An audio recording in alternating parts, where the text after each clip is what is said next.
महाराष्ट्र आवाज न्यूज. संपूर्ण महाराष्ट्राचं लक्ष वेधून घेतलेल्या बनावट शालार्थ आयडी प्रकरणाचा पाठपुरावा करणाऱ्या तक्रारदारांच्या सुरक्षेचा प्रश्न पुन्हा ऐरणीवर आला आहे. शिंदखेडा तालुक्यातील माळीच येथील महेंद्र देसले यांच्या राहत्या घरात बुधवारी सकाळी जमावाने घुसून मारहाण व तोडफोड केल्याचा गंभीर आरोप करण्यात आला आहे. महेंद्र देसले हे बनावट शालार्थ आयडी तसेच कथित बोगस मान्यतांसंदर्भात यापूर्वी विविध तक्रारी करून पाठपुरावा करत असल्याचं सांगण्यात येतं. या पार्श्वभूमीवर त्यांच्या घरातच हल्ला झाल्याने या घटनेमागे तक्रारींचा संबंध आहे का असा प्रश्न उपस्थित झाला आहे.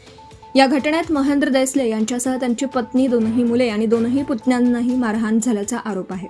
घरातील वस्तूंची तोडफोड केल्याचंही कुटुंबियांकडून सांगण्यात आलं. एखाद्या व्यक्तीशी वाद असला तरी त्याच्या कुटुंबियांना लक्ष करण्याचा अधिकार कोणालाही नाही. त्यामुळे या प्रकरणाची सखोल चौकशी करून नेमके काय घडलं, हल्ल्यात कोण सहभागी होतं आणि हल्ल्यामागील कारण काय होतं याचा उलगडा होणं गरजेचं आहे.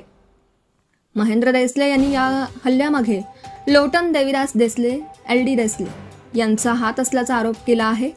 हा आरोप संबंधितांकडून तपासून घेणं आवश्यक असून पोलिसांच्या निष्पक्ष तपासातूनच सत्य समोर येणार आहे. Subscribe now and press the bell icon.